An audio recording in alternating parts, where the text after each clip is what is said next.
Good morning everyone, কেমন আছো তোমরা সবাই? আশা করি তোমরা সবাই খুব ভালো আছো। অল অ্যাবাউট চন্দ্রের একটি নতুন ব্লগে সকলকে জানাই স্বাগত। আজকের দিনটা বিশাল চাপের দিন। সকাল থেকে শুরুই হয়ে গেছে প্যাকিং। কালকে রাত্রিবেলা ছিল বাবার জন্মদিনের একটা ছোট্ট মতন গেট টুগেদার, আর আজকে সকালবেলাতেই আমাদেরকে দিতে হতো অ্যামাজনের ডেলিভারি। তো দেখতেই পাচ্ছ আমি এখানে কিছু প্যাক করে নিচ্ছি। এইগুলো ছিল হচ্ছে লাগেজ ট্যাগ, যাতে না লাগেজ কারোর মিসপ্লেসড হয়ে যায়, তাই জন্য নাম দেওয়া লাগেজ ট্যাগ আমাদের কিছু অর্ডার ছিল। এরকম জিনিস যদি তোমরা অর্ডার দিতে চাও তাহলে অবশ্যই আমার সাথে কন্ট্যাক্ট করতে পারো।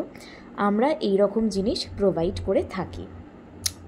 তো দেখো আমি সুন্দর করে প্যাক করে নিচ্ছি। এইদিকে বাবাইও বেরিয়েছিল, আরও কটা জিনিস নেওয়ার ছিল এই অর্ডারের জন্যই। তো সেও এখন বাড়ি ফিরে এসেছে, এসে আমার সাথেই লেগে গেছিলো কাজে। মাঝখানে একটু টাইম পেতেই আমি গেছিলাম বারান্দায়, আর বারান্দায় গিয়ে দেখি দুর্দান্ত রোদ উঠেছে আজকের। ওরে বাবা রে, কী যে সাংঘাতিক রোদ! আগের দিনই হচ্ছিল বৃষ্টি, মানে একদম ফাটিয়ে চাপছিল সকাল থেকে। মানে কি বলবো, কালকে রাত্রিবেলা এমনি অনেকটা রাত হয়েছে, তোমরা সেটা জানোই যে আমাদের একটুখানি কাজ ছিল। অ্যামাজনের যে বুকিংগুলো এসেছিলো সেগুলো আমরা প্রিপেয়ার করছিলাম।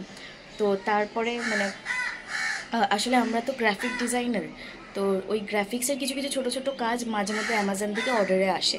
তো সেই অর্ডারটা ছিল, তো সেই অর্ডারটা আজকেই ডেলিভার করতে হতো। তো তাই জন্য অনেকটাই রাতে আমরা শুয়েছি। তার মধ্যে কালকে ছিল একটু ছোটো মতন গেট টুগেদার, তোমরা তো সেটা দেখেইছো।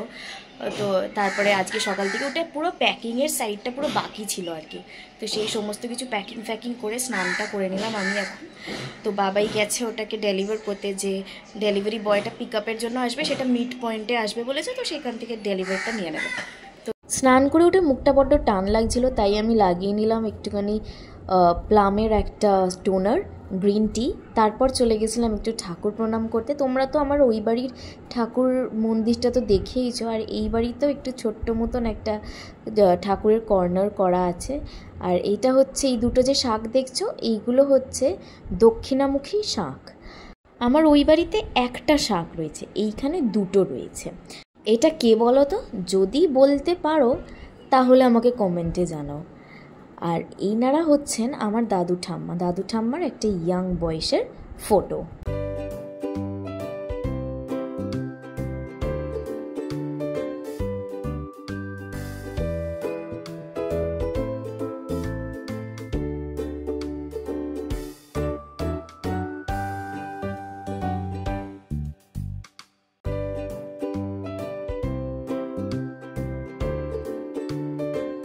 লাঞ্চে ছিল ভাত, পাতুরিয়া, চিংড়ি মাছের মালাইকারি আর পায়েস।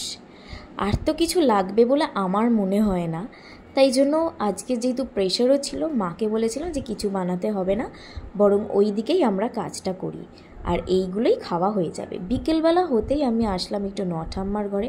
নঠাম্মার সাথে একটু দেখা করে গল্প করে আমি সোজা চলে গেছিলাম নঠাম্মার বারান্দাটাতে।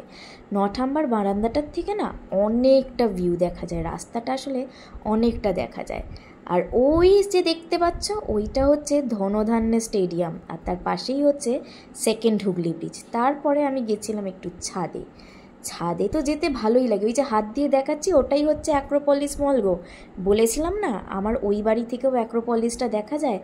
এই বাড়ির ছাদে আসলে বেশ অনেকটা দেখা যায়, খুব ভালো লাগে আমার ছাদে আসতে। সে এই বাড়ির ছাদ বলো বা ওই বাড়ির ছাদ বলো, এই বাড়ির ছাদটা এতটাই বড়, একটা ক্রিকেট খেলবার মাঠের মতন।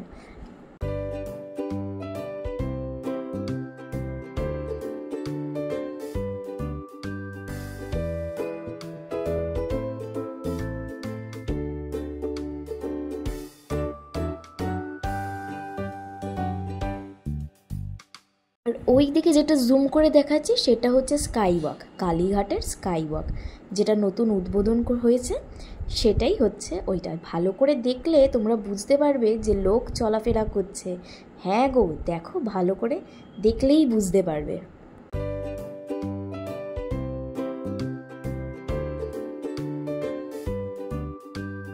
সন্ধেবেলা হতে আমি একটু বেরিয়েছিলাম আমার একটা বন্ধুর সাথে। ও এত বদমাশ, দূর থেকে হেডলাইটের আলো মারছিল। আর এখন আমরা জানি না কোথায় ও নিয়ে যাচ্ছে, তবে দেখো আমরা এসছি হচ্ছে লেক কালীবাড়ির সামনেটা। আমি বুঝতে পেরে গেছি এখন ও আমায় কোথায় নিয়ে যাচ্ছে। আমরা গেছিলাম ফিলার্সের একটু কফি খেতে, আর কফি খেতে খেতেই উঠেছিল দুর্দান্ত ঝড়। মানে সে যে কী ঝড় কী বলবো, আর একদম গাছ থেকে ফুল ঝরে ঝরে পড়ছিল, এত জোরে ঝড় উঠেছিল। তো সেই ঝড়ের ভয়েতেই আমরা আবার ফিরে আসলাম তাড়াতাড়ি করে বাড়ি। এদিকে বৃষ্টিও শুরু হয়ে গেছে ঝিরঝির করে। তো